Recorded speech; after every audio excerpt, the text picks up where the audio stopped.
яъне ки дар соли 2022 махсус дар шаҳри Москва аз қаламрави Русия шаҳрванди хориҷӣ депорт мешавад. Адои ҷазо мекунад 2 сол, 3 сол ё 5 сол дар зиндон мешина. Намешавад ки ман пешонии ту комментариёро бихонам. Ассалому алайкум ба ҳама тамошобинони барномаҳои Сорбон Сафаров. Тамошобинони азиз, ҳатман дар видео лайк бимонед ва то охирша тамошо кунед. Ба маълумоти ҳамаи муҳоҷирон як ахбороти нава мерасонам ва дар идомаи барнома комментарияҳоро мехонам. Оиди конкурсе ки дар канали ма рафтесай камтара гап мезанам, хоҳиш мекунам ки видеоро нагзаронед ва дастгирӣ кардана фаромӯш накунед. Чӣ хеле ки медонед, дар канали ма конкурс рафтесай. Хушбахтона ма рӯзи финала аллакай аниқ кардагиам.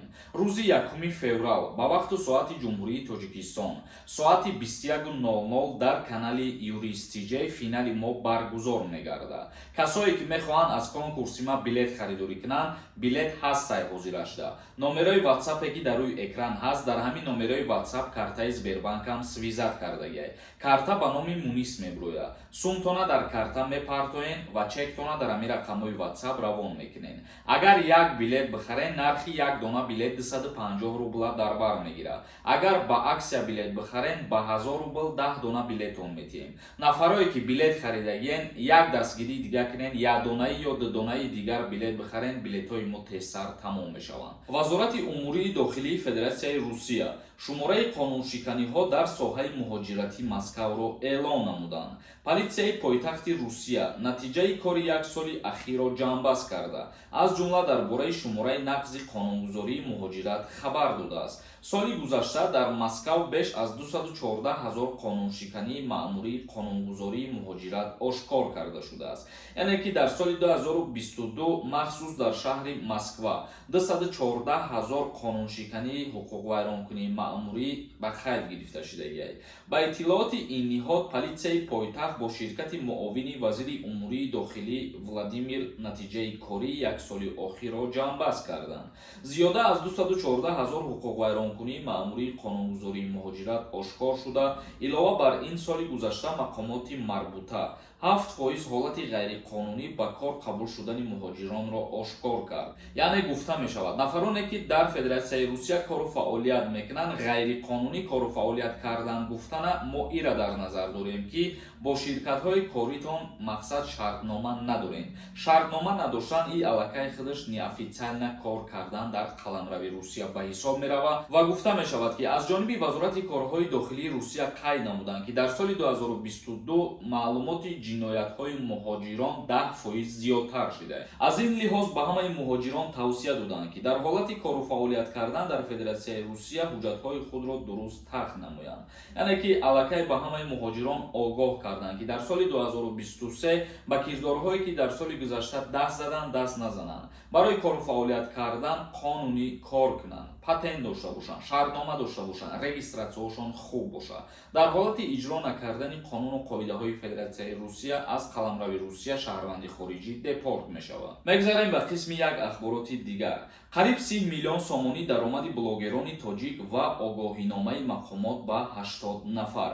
Дар ҷумҳурии Тоҷикистон ба ҳолати аввалии соли равон 60 блогер расман дар мақомоти андози кишвар ба қайд гирифта шуданд, ки нисбати соли пеш 35 нафар зиёд мебошад. таъкид шудааст ки бо мақсади ба қайдгирӣ ва ба андозбандӣ ҷалб намудани шахсони воқеӣ, ки тавассути шабакаҳои иҷтимоӣ ба блогерӣ машғул мебошанд, феҳристи онҳо тартиб дода шуда, баргузашта аз сабт ба 80 шахси воқеӣ огоҳинома ирсол карда шудааст. Чӣ хеле ки медонед, дар ҷумҳурии Тоҷикистон блогерон ҳам бояд андоз биспоранд. Аз чӣ сабаб? Аз сабабе ки ҳар як кору фаъолияте ки шаҳрванд мекунад, даромад мебинад, бояд андози давлата пардохт кунад. Ногуфта намонад, андоз супоридан барои фоидаи давлати хидмат мебошад. яъне ки давлати мо рӯз то рӯз пеш рафтан мегирад. бояд аз ҳамин ҳисобам ҳар яки мо вақте ки даромад дорем, андози давлата биспорем. ҳозир дар иҷа баъзе нафарҳои пайдо мешаванд ки мегӯянд ти худат налог меспорӣ ё ин ки не.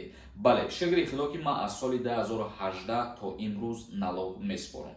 тамошобинони азиз, ба маълумоти ҳаматон як чиза мерасонам. нафароне ки дар Москва ё Московский област қарор дорем, агар бихоҳем ки границаи Қазоқистон бигзарем, рақамҳое ки дар рӯи экран ҳаст, занг бизанен, ҳатман аз номи ма гап занен, шуморо ба граница бурда бо худо хоҳад соҳ саломат меёратон. мегзарем ба қисми хондани комментарияҳо. Дилшод Алиев нависонда: ассалому алайкум, сози хуби бародар, зинда бошӣ. Бародаро бозӣ кунед, бозӣ чест нияй. Бале, чӣ қадаре ки мо метонем дар мардум нишон метиҳем, максимална чест намегзара. Ва ногуфтанамона рӯзи финал любойте ту метонӣ биёй аз наздик иштирок кунед, касое ки хоҳишманд бошанд. Агар Орзумурод нависонда: ассалому алейкум, акай соргон суми патента наспоридум. Через суд судя 2000 штраф кард. Штрафа споридум. То чени 5 рӯза гуфтам бро аз территорияи РФ.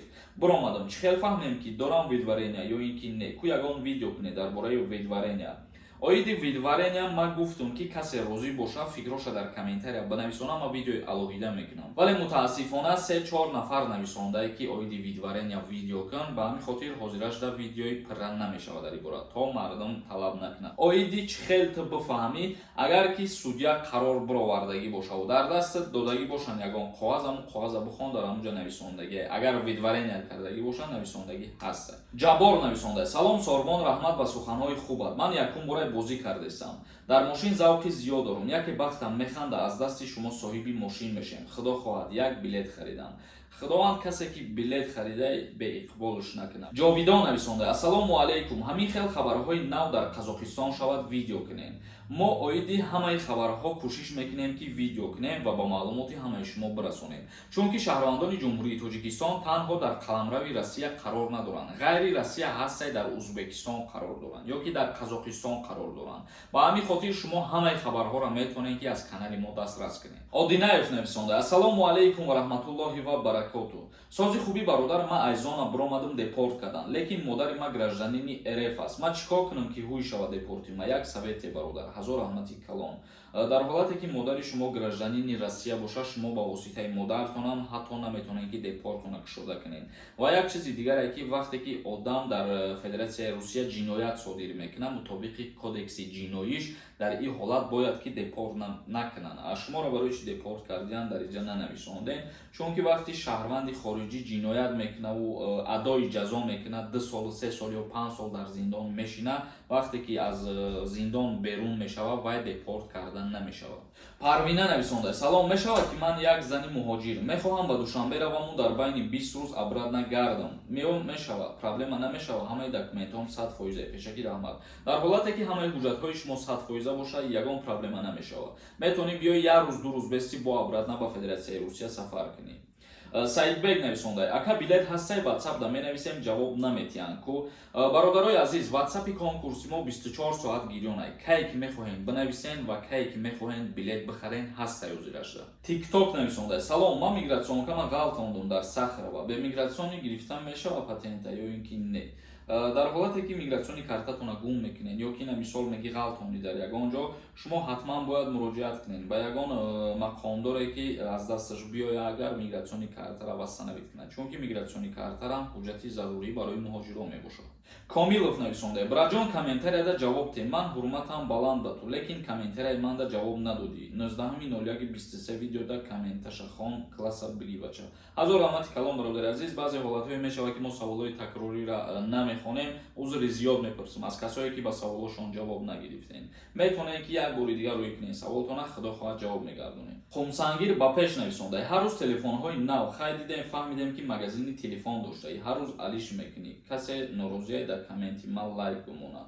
Оиди чӣ гуфтеся, ман нафаҳмидем. Ё оиди ҳамие ки ман ҳар хел телефон қати комментария мехонам, ӯ аввалаш ки телефонои худам нест. Ман телефонои ҳар каса мегирам, комментарияҳои шуморо мехонам ва ба телефони худам навор мекунам. Намешавад ки ман пешонии ту комментариёро бихонам. Фариду нависонда: ассалому алейкум, акаҷон, ҳамин савола аниқ ҷавоб де. Ака агар одам якта административни штраф карда бошад, дар суд гражданства РФ метавона гирифта ё ин ки не? Бале бародари азиз, нафарони гражданствои Россияро гирифта наметавонанд ки дар Федератсияи Русия ҷиноят мекунанд ва доғи судӣ мегиранд. Ана ҳамин касон наметавонанд. Административни правонарушения кардагӣ бошӣ, то ҷаримаро пардохт мекунӣ. Дар ин ҳолат доғи судӣ намегирӣ, шаҳрвандии Россияро дастрас кардан метавонӣ. Ҳакимов нависонда: ака, ассалому алейкум, бас кун рекламамоният дар роликот. Касоеда ки рекламаҳои мо маъқул набошад, бигзаронем, просто тамошо накунем. Зарафшон нависонда: салом Сорбон, кай амнистия мешавад? Худо нигаҳбон.